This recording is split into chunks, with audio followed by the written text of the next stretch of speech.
Seigneur, que ta grâce, seule ta grâce. Nous voulons instaurer un état de droit. Et dans un état de droit, il y a une justice indépendante. Ce n'est pas à l'individu Félix Tshisekedi de commencer à faire justice.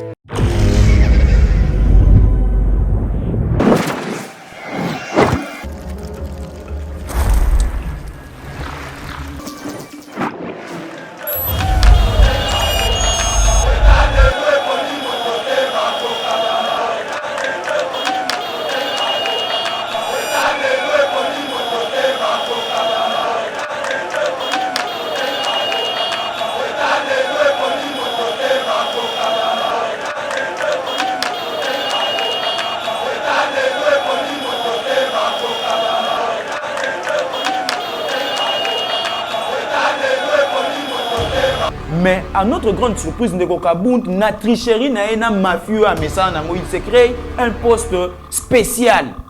Ami Bengi, président AI, il y a IDPS. Poste où il y a Kozala, Tenakata IDPS depuis nos pères fondateurs. Ndeko Kabound a yebake, biso lelo IDPS.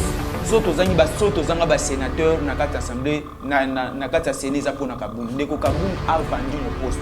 Nana za mafieux. Nana muyibi. Il faut tout le banana la vérité. Kabound ateki Ndeko Kabound ateki biso ba poste. Ateki biso ba poste au détriment ya bato FCC ya bato. Je me dis aujourd'hui que Kabound azaki moko ya Kabila. Chance loko pamba. Angindi na chance loko pamba beti li bakuna miliki pour IDPS ya accompagner qui. Biso to kena ebisaki bino to tika ki ye 520 giga. To ko zela. Depuis to tika ke 520 giga, 521 giga no ekomi atate. Attaque 1 giga pas maintenant à Bakisité. À ça, le point de presse, c'est le euro sala. N'est pas tout bas beta solo. Si le loba obenge 521 giga no comité tête des millions ajouté. Donc à ça na musala musala libéré. Biso to occuper ata mukete. Mbote balandi ya Yeba TV à travers le monde, bipa yo api vraiment bozwa kabiso na kati ya éveil patriotique, émission na bino ememela kabino toujours makambo matali politique ya mboka na biso ya République démocratique du Congo. Après 6 mois de silence, Jean-Marc Kabound fait une sortie médiatique où vraiment Tori Koloba et Siliki ba faire ko fâché ba te belé mingi bande konamso ya UDPS yango tokolobela na émission lelo tokolobela paix ba déclaration na ekaka alors il y a conférence de presse où il a traité le chef de l'État lobby était régime il y a en place où ezali ko diriger mboka na biso ya République démocratique du Congo ezabongo régime il y a ba jouisseur tokolobela ngone émission. Pourquoi pas parler aussi de l'ensemble pour la République où ezali bongo parti ya Moïse Katumbi Moïndo Nzanga Longwe parti à Moïse Katumbi avec quelques députés. C'est vraiment un sujet auto retenu pour la Mokolona Lelo. Voilà, à travers le sujet, on a tout les binomo na mboka 4 lukwa musu au azamo ko ya bande ko na biso ya Union pour la démocratie et le progrès social UDPS. Il est vraiment à couper sa biso babiano na mituna auto kotuna ye na Mokolona Lelo. Mbote mo na mboka 4 lukwa musu. Mbote mama Abiga. Boni nzoto. Kimia. Voilà, ndeko 4 lukwa musu Olanda ki bongo na bokebi. Jean-Marc Kabound Akabound Ouazali Bongo, ancien président à IAI de PES, Ouazaki président à Bino, a dirigé Bino pendant plus de 3 ans na kati à IDPS, mais de cela, Bozwaki Mokano Yakobenganaye n'a parti après 6 mois. Il y a silence à Salaki conférence de presse na Yelobi Oyolanda qui a d'abord aurait tenu en une conférence de presse à Jean-Marc Kabound.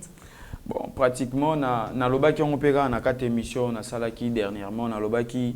Partant du principe qu'il y a liberté garantie par la Constitution de Kabound Azaki libre. Il y a Koloba, il y a la point de presse, même il y a la partie politique, il est libre. Les principes qui nous régissent tous sont dans la Constitution. Donc pratiquement il était libre. Mais na beaucoup plus na sortie médiatique na état Koloba ba contre-vérité. Si Ndeko Kabound a été chassé de l'IDPS, pratiquement, il a été chassé par rapport à ses abus à Salagi Nakata IDPS. Nako limbola, nako sembola ngoma muke, Ndeko Kabound azaki frappé par l'article Nakata statut nabiso eza bien réglementé. Okay. Article ezaki oyo frappa ki eza article 66 alinéa 7. Soko tali suko babio Ndeko Kabound asali Nakata parti. Ndeko Kabound au début déjà il a été capable de se créer un poste. Oyo etikala ko exister te na kata statut na biso. Quel poste? Partant, il y a constitution oyo et pesaki président Félix Tshisekedi pour les mandats. Oh ba pesaki na partisan mandat il y a Félix Antoine Tshisekedi Tshilombo. Yem tout obimisi président il y a IDPS na kati ya congrès. Okay. Le président étant frappé par l'article 96 de la Constitution, il s'est fait que, a commis président de la République, a eu pouvoir naé, a simbisin de Kokabund. Mais, poste Oye Sengelakin de Kokabund a exercé, et Zaki poste, il y a secrétaire général, il y a parti IDPS. Le poste auquel il occupait déjà. Okay. Mais, Banyeba Baxela qui est kaka, fonction, na poste Oye Zaki Nango. Mais, à notre grande surprise, de Kokabund, na tricherie, na mafieux à Messa Nango, il s'est créé un poste spécial.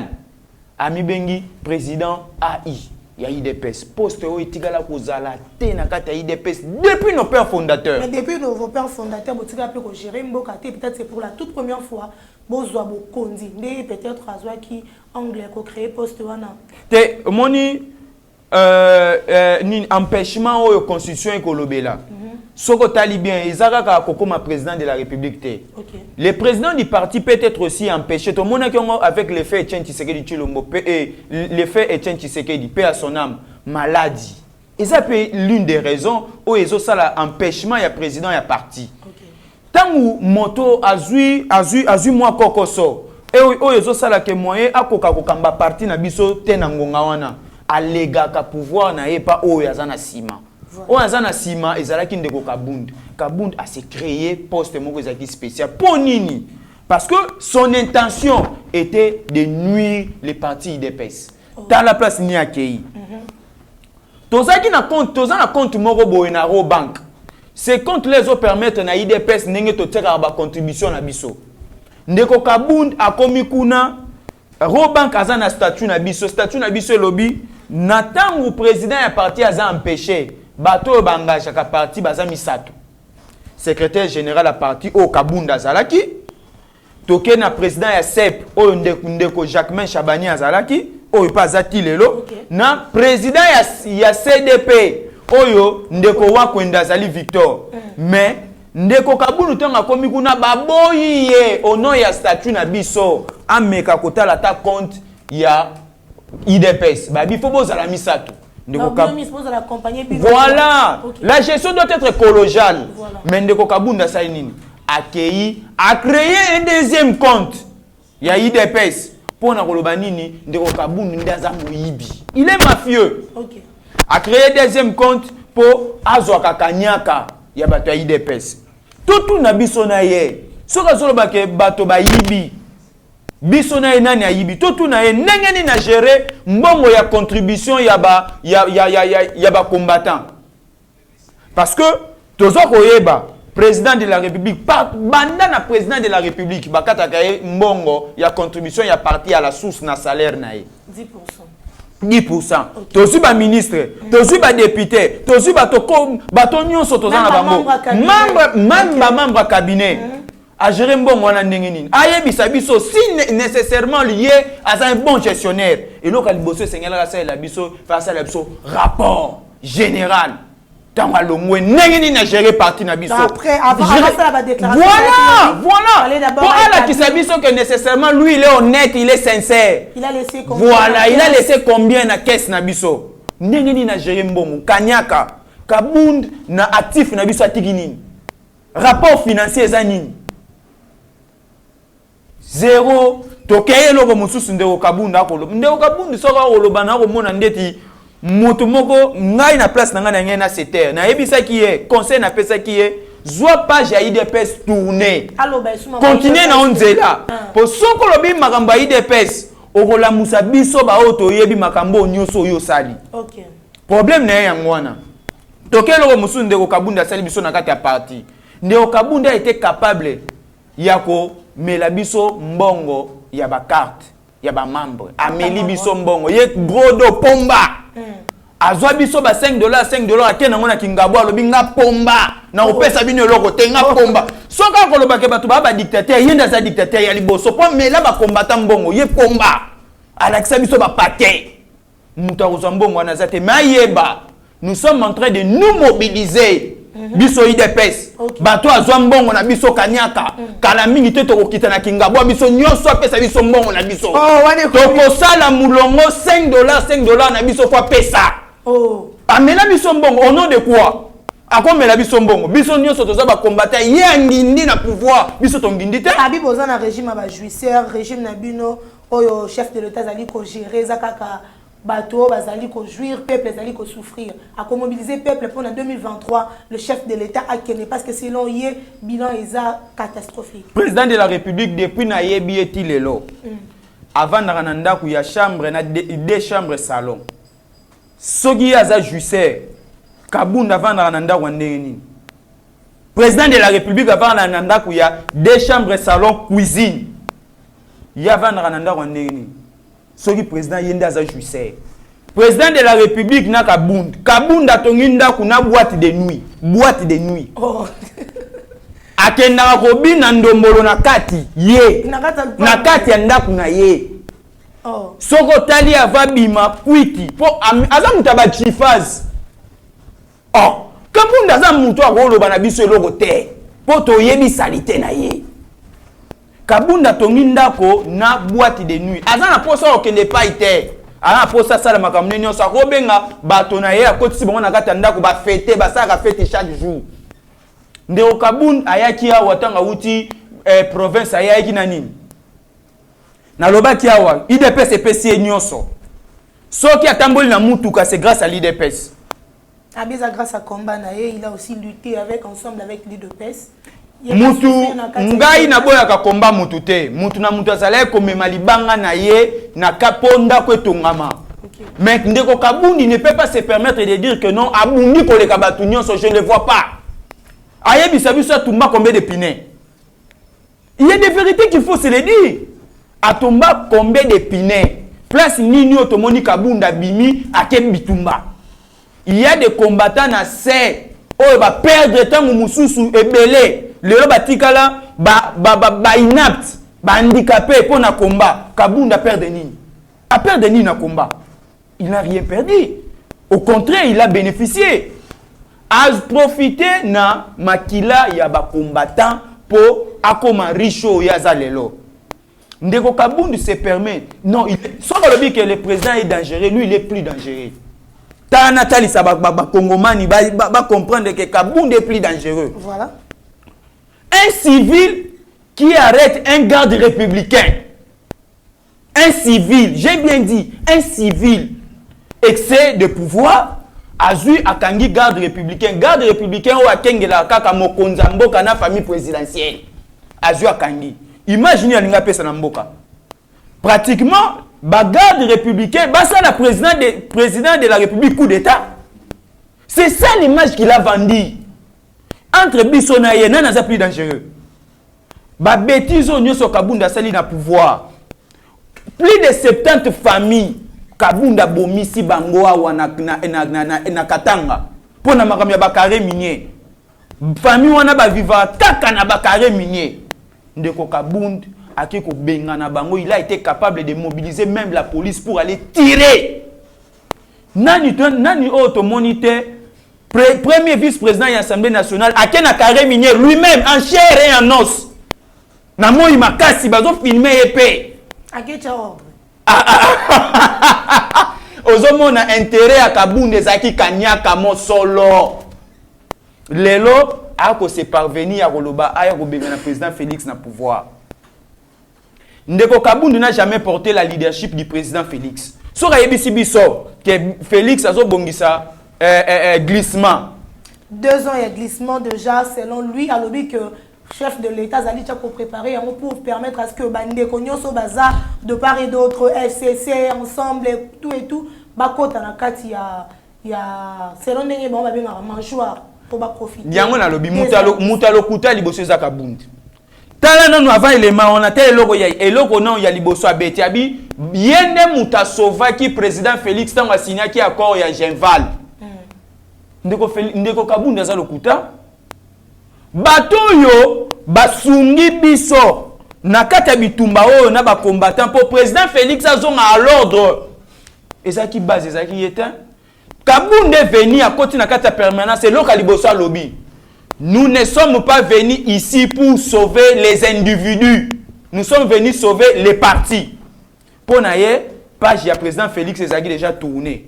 Yende mutufalati que le président y a parti. Imaginez, pour naïe penser nezaki yangwana. Les combattants ont refusé. Pour nini, Tolobi, c'est ni déjà clôturé dépôt ya ba candidature. Ceux qui t'ont ni président Félix, bon candidat la biso azala nani. Vraiment.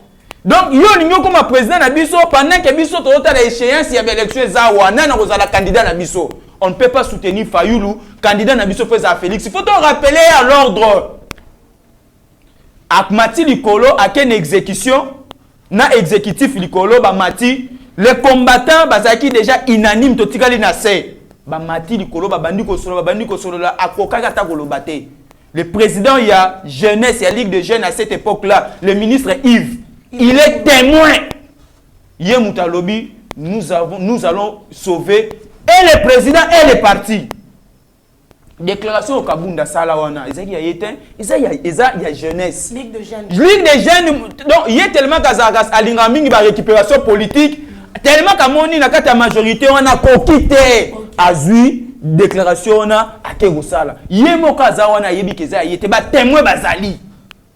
Ce que tant on le banabiso que glissement président Félix a préparé. Préparé par Kota Kabila. Neko Kabound était pour Kabila glisser na biso na IDPS. Nazoye ba Kongomani ba sosola lelo. Pour na Kabound après accord ya Saint-Sylvestre. Tant que tozo kene na ba 2 ans on a. Tozo kene tozo bima tozo kufa. To glisse voilà, to compte to glisser na Kabila. Nakata débat, président Félix a dit non. Oh, yé pour na ezaki, mais ah ta maman a ça de mon ba geste. Mais président, vous avez que Kabila ne tozo kene bo il faut to kotara na il faut to glisser. Président dit ah, abi mais si il glisse, on glisse avec lui. Ah ça n'a pas fois, si il glisse encore, on glisse encore avec lui. Donc au moment que Moutou aza assoiffé ya pouvoir et le kozoboma ebomi Kabound et aza assoiffé ya pouvoir. Mais il y a une opposition. Nazo kene siko malembe. Lisolo nazo silisango. Tant abeti bongo président Félix Abi c'est non. Dans tous les cas, il faut voir l'intérêt de la population. Les Congolais ont gagné. Et le Kaliboso va gagner les lignes. Kabila va se représenter les sous-soutés le rôle de candidat à l'élection. Même ici à Royiba le rôle à Miyibe la raté. Sora Royiba la Dauphine à Royiba le sous-souté à Miyibe la raté Yemoko. Et le Kamibale Kabila aussi ma constitution. Et le Kamibale aux populations a gagné un mois. Il ne faut pas entrer dans ces jeux-là. Nous avons une intention et zongissima. Moutalibosa zaki na posa to glissé na Kabila c'était Kabound. Lelo, ti azobeta lisolo, il y a glissement. To glisser pour nini. Yé moka lobangi na biso, IDPS akosala remise et reprise na Yesu.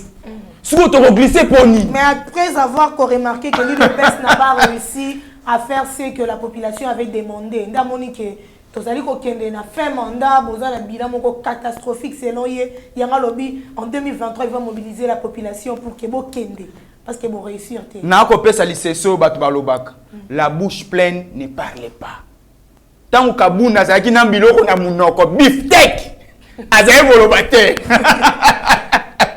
lelo lo wa beefsteak ekei biloko kolia yoyo ekei nazi makambo bolobate pendant 3 ans il s'est tué. Aïb Sangaï. Proposition ni ya loi si à Kendani dans l'Assemblée nationale a proposé. Asira qui était la population, l'Assemblée nationale va réduire 30 de vie à la institution. Wana yenda lo baki akomaki. La proposition est à kokomate, ezaka ya kolobate. Ndenge nini yoko senga na baninga ba okoloba na baninga train de vie na bino kita paneka yo so tongaki nini château.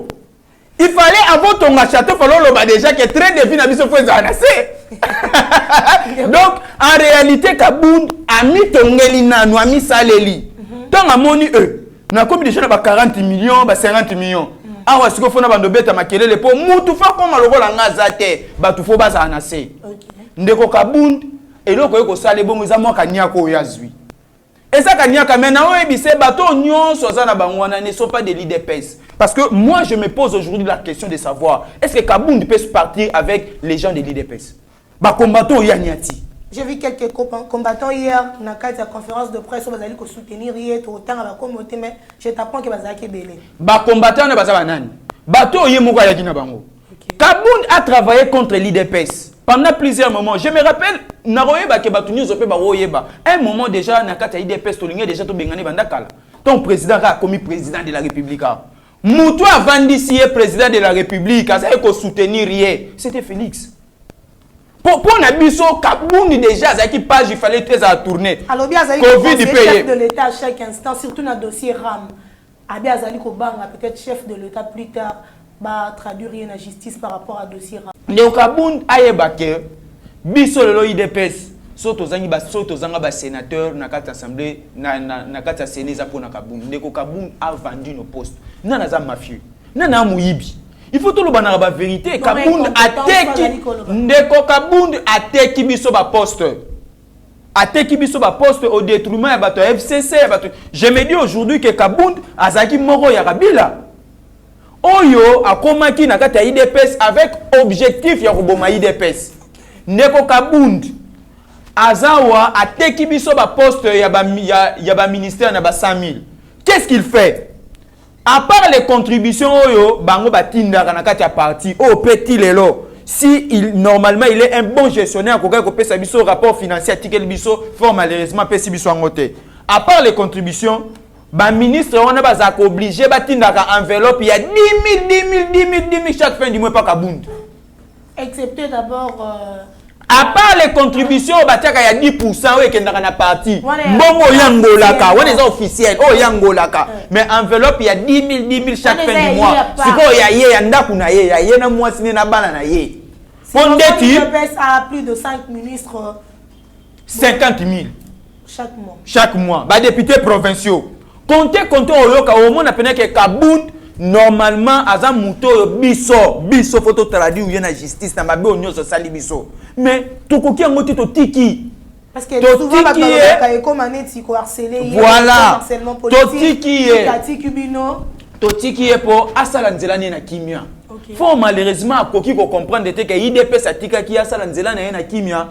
Ndeko Kabound a président Félix Tshisekedi na difficulté. Tozu pouvoir. Résultat bimindenge senya bimisele biso résultat. Biso tozu présidence bande comme sous bazu majorité parlementaire. Oyo pe ezalaki signifié te pour FCC ezalaki ka plateforme électorale. Ezalaki donc ezalaki na soubassement juridique te. Président zo kende na nzela ya ko nommer informateur pour ba dégager majorité parlementaire. To moni Kabound bimi na mbwela lodge. Mobola na posa ya mbongo ya kanyaka ngai chance na bomona na ngana kendaka zo chance na bomona na ngana kendaka zo eloko Kabound akendaka ko kamwa kuna za kinde cheval heureusement na bomona na ngai na sakana na kenda zo na matari kola cheval na mona ba lion na mona ba nini atome minga na mbwela lodge nani eloko na kamwa te de Steve matana goma pe te yoka ndenge ba ko seka biso ndeko Rubero alobi na biso nini. Voilà ce qui donne le pouvoir. Ça c'est le goût du pouvoir. Le goût du pouvoir. Tanenga ki ko yoksa biso soni intérêt na nini akenda ki ko négocier poste na ye ya vice-président ya Assemblée nationale a isolé IDPS. A-t-il président en difficulté de nommer un informateur qui allait dégager déjà la majorité depuis le début, il y a législatif. Kabound, c'est un voleur. Il a parlé aussi qu'il y a une initiative et union sacrée. Il y a une idéologie. Kaka ndenge parle baraye mutasala président de la République comme un président. Félix Place a ko kele na salon politique. Yes atambola na salon politique. Salon politique nini aussi yamba Kabound. Exactement. Président a négocié, il est parti accueillir à Zui à côté de salon diplomatique accueillir à négocier à Sololi. Akenda yemoko akenda nani. L'IDPS et Zalaki kaka pona ko accompagner ndeko Félix. Félix akena ba salon politique na agenda yemoko agenda o tata na ya tikela ye. Ndeko Kabound ko ite ovana na Kingabwa abando ganga o nini aluka somba ba jouer. Et loko na ko banga yango wana ndeko Kabound ateki biso pona babiloki zangatina ateki biso lelo na ko loba est-ce que Kabound même parti wana sale est-ce que ça na vie bato nyonso bakolande wana po bazomona ka pesa bango moins $20 moins $30 nde bamona nde yepe mbongo wana za nango 40 millions 50 millions na po eza nano et diminuer tokotale so za sous na bato et diminuer il doit faire très attention atika IDPS na kimia biso tokokipe ete aza mutu liberté na eza garantie na constitution tala place na moni epe aza na étudiant heureusement biso to si sa classe OK bajijaka président de la république il faut batu nyonso ba simba yango on doit nécessairement to juger mutu na bilan na ye par rapport ya plan o ya kinango na ebite soki projet de société au kabunda tangango je me pose la question est-ce que tangango soka tangango ko lobate que président est incompétent partant ya ba makambo nyonso eza président Félix lelo na 3 ans soka sali ebele asali ba 80%. Il y a programme avant élection en tant que candidat. Voilà, programme à président de la République est à 4 axes. Yango ezawa 4 axes de Okabunda tangangote. Pour anini intelligence les aïe au vanda calculer neni na koma mutambongo. Il était distrait. Mutambongo nde batikela ki présidence ya parti na biso kamba biso. Moi no azotanga nanu awa, azana ko milukela. Il a eu la chance que les Kabatu nyonso na vie kozwa institution de l'Assemblée nationale place basala kamibeko yango moni a proposé ta loi mongote ayebaki ata teneni a proposer loi pour azaki non étudiant a comme vice-président de l'Assemblée nationale tout en étant indécis chance le pamba angindi na chance le pamba beti li bakuna miliki po IDPS ya accompagner ki biso to ke na ebisa ki bino to tika ki ye 520 giga to ko zela depuis tu as 520 gigas, 521 gigas ne combien attaqué. Attaque 1 giga pas maintenant à Bakisité. À ça, les points de presse, c'est ça, le euro sala. N'est pas tout bas bêta du solo. Si le loba bengue 521 gigas ne combien attaque des minutes ajouté. Donc, Azana Moussala, vous savez, belé. Biso, toko qui paye, ata moukete. Pour na biso, ndeko kabund appartient au passé. Nenge, Héraclite de Fès, Alobaki, tout passe, tout coule, rien n'est demain. Kabunda kansende tazan Zambia za Hitler na kata IDPS aleki na ye ningi ba mubaki balekaki akepe ko kufa ba chibala pe balekaki ne ba chibala balekaki donc eloko ko bank sabiso ezate Kabund ko kende na point de presse neza non événement. Voilà, non événement pour les amis de l'UDPS, parti cher au chef de l'État Monamboka Carte Luka Moussa, mais qui vraiment éclaircir biso, éclairer biso l'opinion, éclairer l'opinion par rapport à Maloba. Oh, et l'Obama qui lobby dans point de presse, il y a Jean-Marc Abounda, après si ma réaction et pourquoi pas positionner par rapport à toutes les déclarations. Carte Luka Moussa, s'il n'y a pas élection, c'est une déclaration de la guerre. Il y a Front commun pour le Congo, FCC, PPRD, parti cher, il y a Joseph Kabila, ancien président de la République démocratique du Congo, Openza, Balobi Bazali comme on a bino UDPS, besoin de tendance il y a glissement. Selon Bango, ceux qui élection et ça limité, en tout cas il y aura déclaration de guerre. Réaction là. Bandeko bandeko ya famille Kingakati. Ben éminent professeur, ben éminent docteur, ben éminent chef de travaux, ben éminent assistant. Kuna diplômé d'état zakate. OK. Kuna étudiant zakate. Bango si si. Bango ba kuna batasi nzete bazakate. Voilà. Bako limbo la bien balobi déclaration de guerre. Soki glissement ko salima. Na komi pe moi muke flatete. Na komi moi muke na yeba nanu.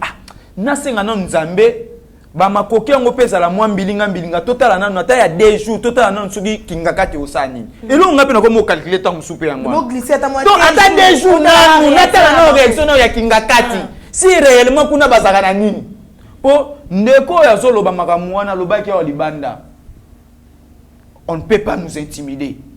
Emmanuel Ramazan Sadar. On ne peut pas nous intimider. Permanent ya PPR. Voilà, on ne peut pas nous intimider. Moi na moka muke qui dit ça au aéroport. Moi na moka muke qui dit ça. Intimidation sur les place ni po yeba koka ki ko intimider te fallait sur réactionner ça. Il fait tout le monde a réaction. Mais il s'est tu. Batunye so ba relaxa ngo ba lakisa ngo. Makasi ne za yiwa. Makasi za yite. Alobi awa. Tangu ministre ya justice awa balongoli ye tunda ya kasenda lobi na biso nini yeme awa eloko zate yeme asa bengi yeme Yeme avana na kingakati ya melisa ba lion ba biberon. Comment matakutu na se a ba yebelo moko soki baza ko évoquer article 63 ya constitution oyo ko pesa bango ndingisa ya ko temela pouvoir nyonso oyo ko zwa na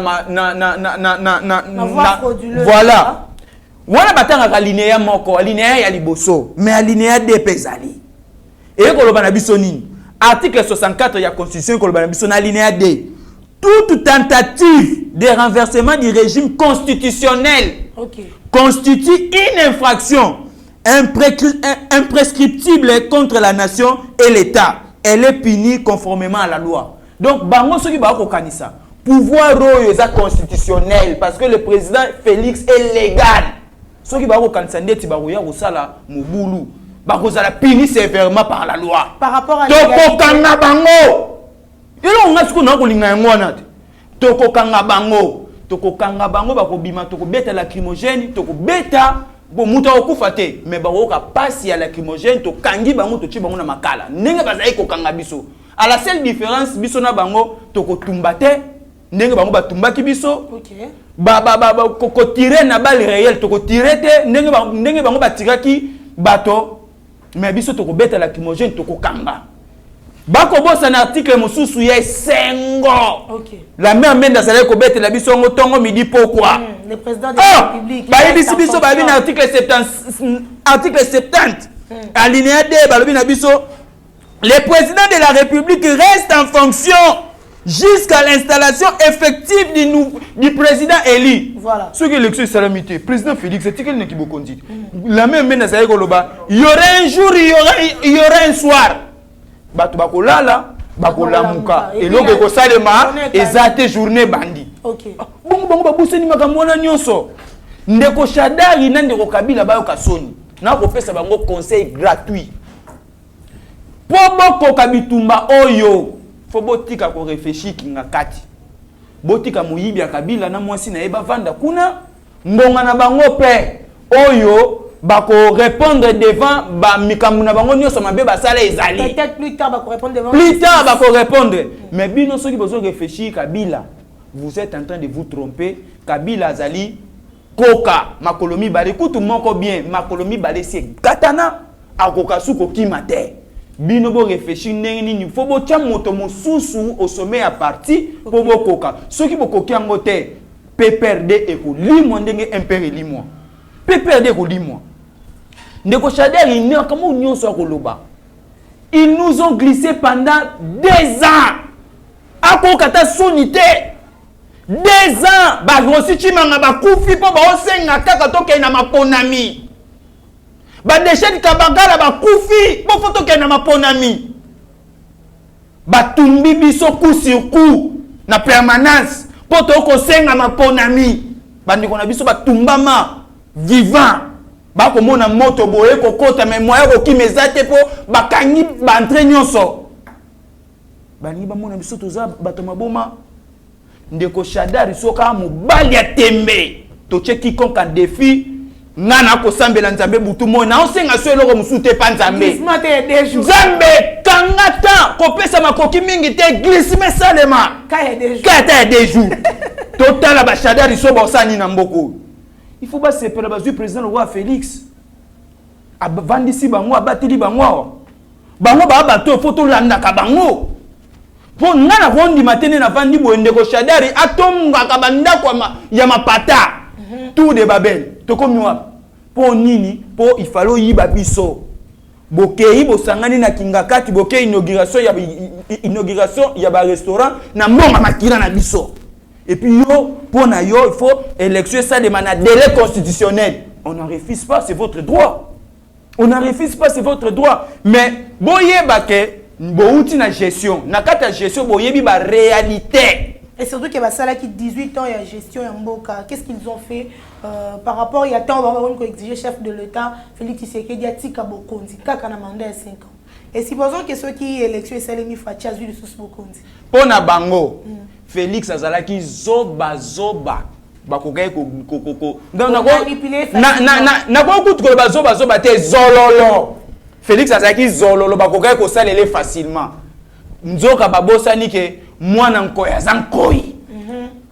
Félix a évolué na bango loko la pe ki zenga kena bango malembe si faut baluka na poto baluki na poto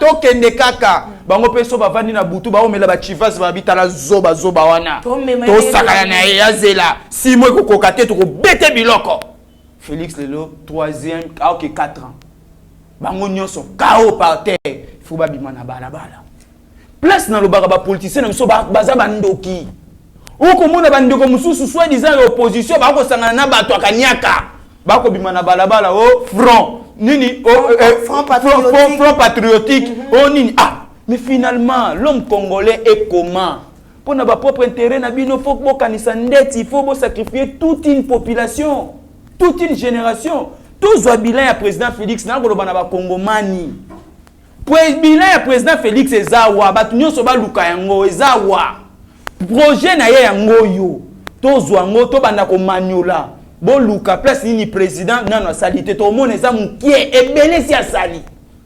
Voilà, ndeko carte comme kokende petit à petit na souka émission na biso une dernière question par rapport à Moïndo Nzangi Olelo a quitté Ensemble pour la République. Il est parti avec quelques députés. Il y a Moïse Katumbi, il y a Kei, il y a Kati Sibongo, Nanga Moutoko Bakalandi, bon chef de l'État. Bobangi ezate parce que d'habitude tout le monde a homme politique na biso ko la na ba récit comment ils ont chola quoi. Comme ils ont vu que le chef de l'État a peut-être na bâton de commandement, peut-être balandier ou quoi. Réaction na Isaboni, il y a acte Moïndo Nzangi. Naloba toujours et logo zo sangisa biso nyo sa constitution. Moïndo Nzangi aza libre.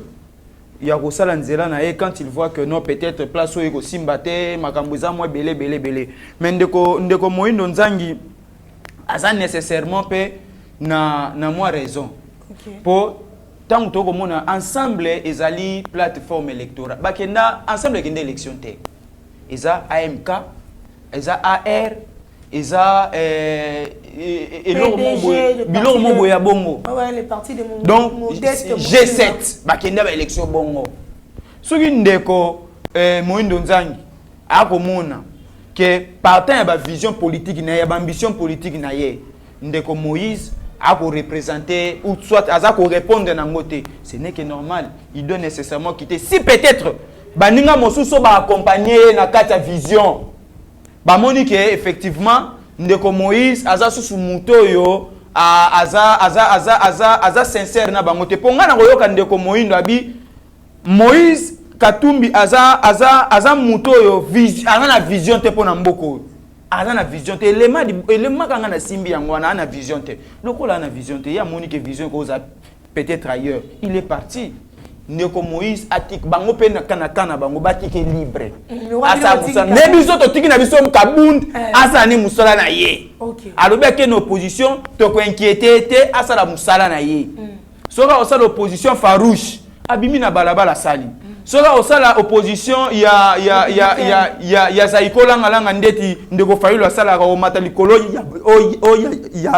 ya podium kobina asali pekaka donc to tikili bango libre champ ndenge moko pe Moïse Katumbi atika ndeko Moïndo Nzangi na bato bakei basala mais ngai na ngonga moko na koma komona bato lokwa ba Moïse Katumbi nakati ya plein au rapport ndeko alingete apesa biso ya 35 milliards ndeko Moïse Katumbi azate olinga déjà la question pour awande tozawa tozoluka miyibi pour eloko toko bundisa nakati ya projet ya président de la République eza corruption détournement impunité na 35 milliards wana pour yeza ki gouverneur na tango wana 35 milliards ya Jekamine ba fouiller na bien ndeko Moïse azate pour Moïse Katumbi normalement ko yibe ça normal na mboko pour ata na lien moko te na Congo ata na lien moko na bi lien ta moko te il ne peut pas parler du Congo azata na lien moko te